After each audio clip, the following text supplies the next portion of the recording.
সবাইকে স্টক অবজারভারের পক্ষ থেকে শুভেচ্ছা জানাই। আজকে ইন্স্যুরেন্স সেক্টরের কিছু গুরুত্বপূর্ণ স্টক নিয়ে আলোচনা করব। আমরা 6 দিন আগে একটি পোস্ট করেছিলাম। এখানে আমরা Asia insurance, Bangladesh national insurance, সেনা কল্যাণ ইন্স্যুরেন্স, প্রগতি ইন্স্যুরেন্স এবং সোনার বাংলা ইন্স্যুরেন্স নিয়ে আলোচনা করেছিলাম। এছাড়াও গত 2 দিন আগে আমরা আরেকটি আপডেট দিয়েছিলাম eastern insurance, green delta insurance, Reliance insurance, pioneer insurance, city general এবং রূপালী ইন্স্যুরেন্স নিয়ে আমরা আলোচনা করেছিলাম। এবং গতকালও আমরা একটি পোস্ট করেছিলাম, এখানে প্যারামাউন্ট, এশিয়া প্যাসিফিক এবং গ্লোবাল ইন্স্যুরেন্স নিয়ে আলোচনা রেখেছিলাম। সো বন্ধুরা, দেখতেই পাচ্ছেন যে কোনো ট্রেন্ডি স্টক এবং সেক্টর নিয়ে সর্বপ্রথম আমরাই আপনাদেরকে আপডেট দিয়ে থাকি। সো যারা যারা আমাদের এই চ্যানেলটি এখনো সাবস্ক্রাইব করেননি, এক্ষুনি সাবস্ক্রাইব করে ফেলুন। এখন আমরা ফিরে যাচ্ছি আমাদের মূল আলোচনায়। তবে আলোচনাটি শুরুতে আমি রিকোয়েস্ট করব, ডিসক্লেমার অংশটি আপনারা ভালো করে পড়ে নেবেন। পুঁজিবাজার ঝুঁকিপূর্ণ। আপনার কোনো পার্সোনাল বাই এবং সেলের কারণে আপনি যদি ক্ষতিগ্রস্ত হয়ে থাকেন, সে দায় স্টক অবজার্ভার বহন করবে না। শুরুতেই আমরা প্রভাতী ইন্স্যুরেন্সের ডে চার্ট নিয়েছি এবং ডে চার্টে আমরা যেটি পাচ্ছি, আজকে একটা হিউজ ভলিউম এই স্টকটিতে হয়েছে এবং একটা প্রাইস অ্যাকশনও আমরা দেখতে পেয়েছি, তবে একটা লং রিজেকশনও ডে এন্ডে হয়েছে। সো এখন যে ব্যাপারটি এই ইন্স্যুরেন্সের ক্ষেত্রে আমরা দেখতে পাচ্ছি সেটি হচ্ছে 20 এবং 50 এক্সপোনেনশিয়াল মুভিং অ্যাভারেজের উপরে অবস্থান করছে। এটি একটি ভালো দিক। সো এই স্টকটি এখন নতুন করে ঊর্ধ্বমুখী ধারায় ফিরে যাওয়ার চেষ্টা করছে। সো এই স্টকটিকে এখন ওয়াচ লিস্টে রাখা যেতে পারে। আর যারা যারা এই স্টকটি আপনারা হাই প্রাইস পয়েন্টে এন্ট্রি নিয়েছিলেন, তাদের জন্য বলবো যে এটি এখন অ্যাভারেজ করার জন্য একটি ভালো সময়। এখন এই সেক্টরটি কিন্তু এখন ট্রেন্ডে ফিরেছে, যার কারণে এই সেক্টরে এখন এন্ট্রি নিলে হয়তো বেশি সময় ওয়েট করতে হবে না। আর যারা যারা নতুন এন্ট্রি নিচ্ছেন, তাদের জন্য এখন বর্তমান যে প্রাইস পয়েন্টটি আছে সেটি খুবই ভালো একটি প্রাইস পয়েন্ট, কারণ এখানে একটি সিগনিফিক্যান্ট কারেকশন অলরেডি হয়েছে এবং এখানে এসে সাপোর্ট পাচ্ছে। সাপোর্ট পয়েন্ট থেকে আমরা দেখতে পাচ্ছি এখানে S1ও একটি সাপোর্ট ছিল। এই পয়েন্ট থেকে একটা রিভার্সাল সিগন্যাল আজকে দেখা দিয়েছে। তবে এই স্টকটি আরো গতিশীল হবে 81 এর উপরে দাঁড়ালে এই স্টকটি কিন্তু খুব কুইক প্রাইস অ্যাকশন করবে। আর যারা যারা এই স্টকটি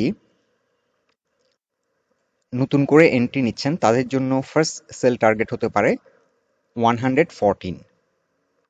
সো যারা বেসিক্যালি ট্রেড করতে চাইছেন এই স্টকগুলো নিয়ে, তাদের জন্য একটি টার্গেট হতে পারে 92, আর একটি টার্গেট হতে পারে 114। তবে এখানে রেজিস্ট্যান্স ফেস করবে কিন্তু 81। এই পয়েন্টে এসে একটা ভালো রকমের সেল প্রেশার ফেস করবে এবং এটি কাটিয়ে উঠতে পারলে এটি কিন্তু খুব কুইক গেইন দিবে। আর যারা অনেক হাই প্রাইসে এন্ট্রি নিয়েছেন, তারা ওয়েট করলে এটি কিন্তু গ্র্যাজুয়ালি আবার এখান থেকে একটা মুভমেন্ট করবে এবং গ্র্যাজুয়ালি এটি তার প্রিভিয়াস হাই চেস করার চেষ্টা করবে।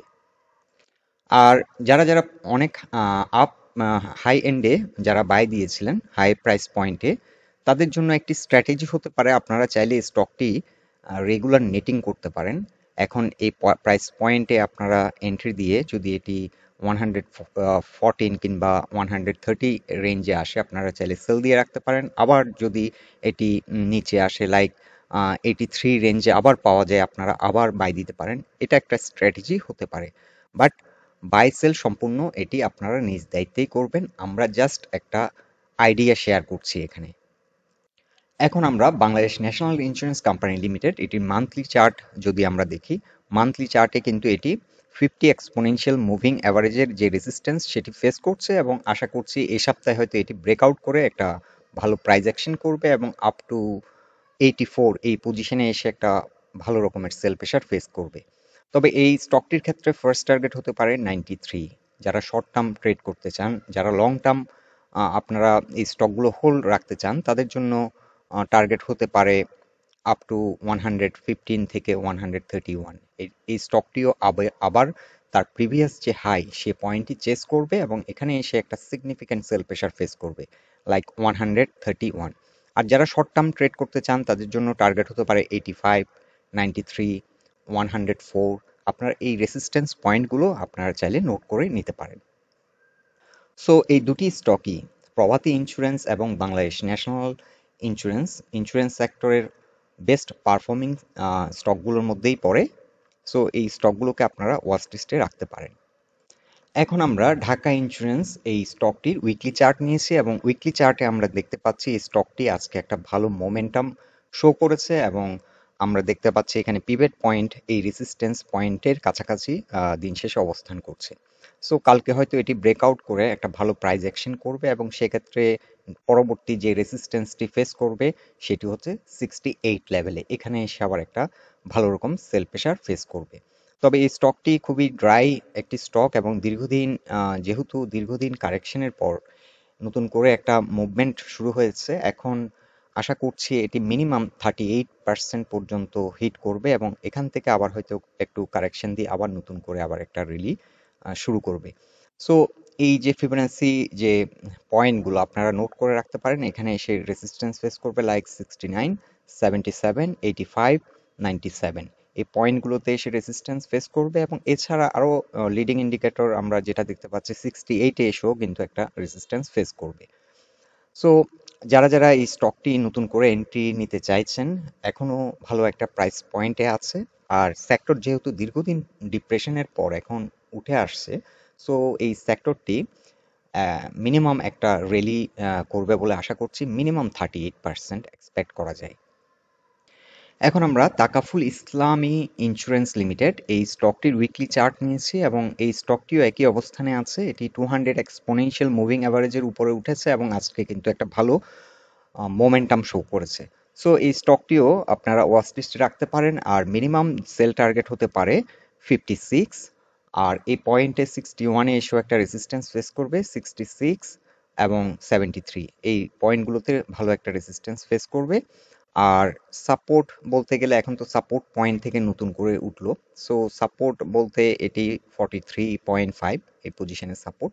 সো এখান থেকে ভালোভাবে সাপোর্ট নিয়ে কিন্তু এই সেক্টরটি এখন নতুন একটা মোমেন্টাম শুরু করেছে। সো এই স্টকটিও কিন্তু ইন্স্যুরেন্স সেক্টরে ভালো পারফরমেন্স করে।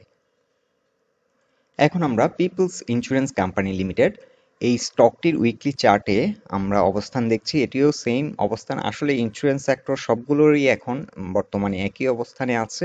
সবগুলোই কিন্তু একটা সাবস্টেনশিয়াল কারেকশন হয়ে এখন নিচ থেকে উপরের দিকে উঠে আসছে। সো প্রত্যেকটা ইন্স্যুরেন্সই এখন এন্ট্রি দেওয়ার জন্য ভালো একটা সময়। সো আপনারা নিজের বিবেচনায় যে স্টকগুলো প্রিভিয়াস একটা ভালো ট্র্যাক রেকর্ড আছে এবং যারা খুব ভালো পারফরমেন্স করে স্টকগুলোকে সিলেক্ট করে আপনারা এন্ট্রি নিতে পারেন এখন। আর এই স্টকটির ক্ষেত্রে মিনিমাম যে রিভার্সাল আমরা 38% পর্যন্ত এক্সপেক্ট করছি সেটি হচ্ছে 46। এবং ওভারঅল সেক্টর যদি ভালো পারফর্ম করে সেক্ষেত্রে আবার যে প্রিভিয়াস যে হাই সেটি অবশ্যই চেস করবে এবং কিছু কিছু ইন্স্যুরেন্স হয়তো তার প্রিভিয়াস হাইকে ব্রেকআউট করে নতুন হাই ক্রিয়েট করতে পারে।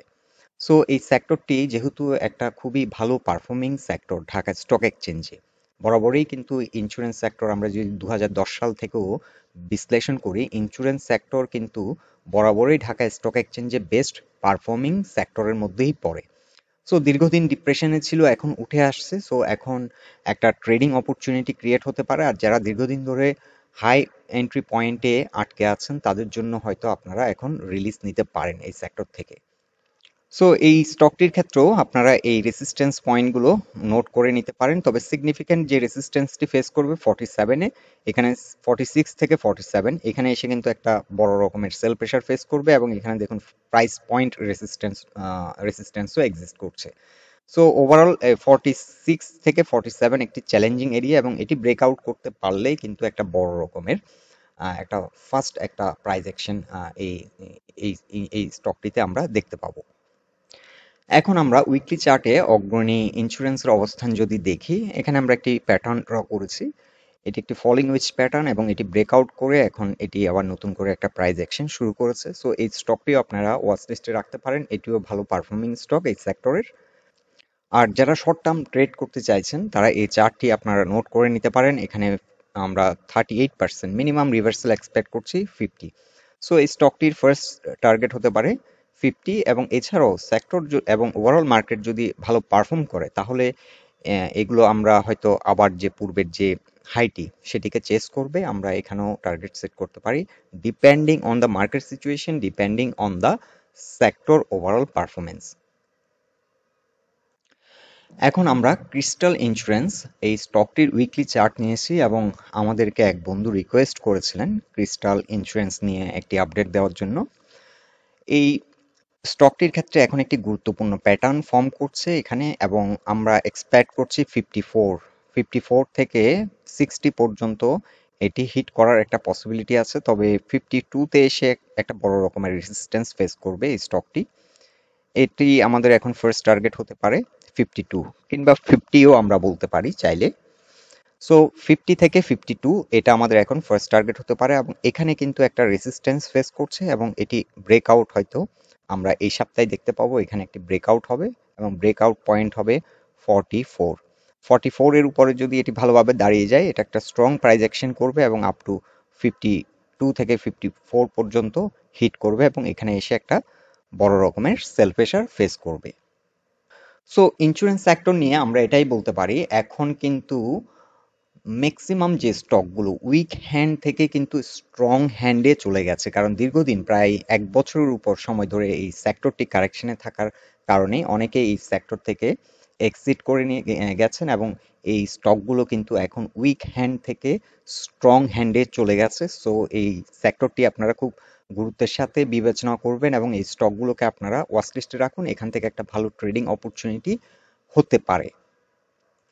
তবে এগেইন আমরা বলবো, আমরা কোনো ফিনান্সিয়াল অ্যাডভাইস দিচ্ছি না, আমরা জাস্ট আমাদের আইডিয়া, আমাদের যে ট্রেডিং স্টাইল এবং আমাদের ওপিনিয়নগুলো আপনাদের সাথে শেয়ার করছি। আপনারাও আপনাদের ওপিনিয়নগুলো আমাদেরকে কমেন্ট বক্সে জানান। আর আলোচনাটি যদি আপনাদের ভালো লেগে থাকে অবশ্যই পোস্টটিকে লাইক দিন, বন্ধু বান্ধবের সাথে শেয়ার করুন। সবাই সুস্থ থাকুন, ভালো থাকুন। আজকের মতো এখানেই বিদায় নিলাম।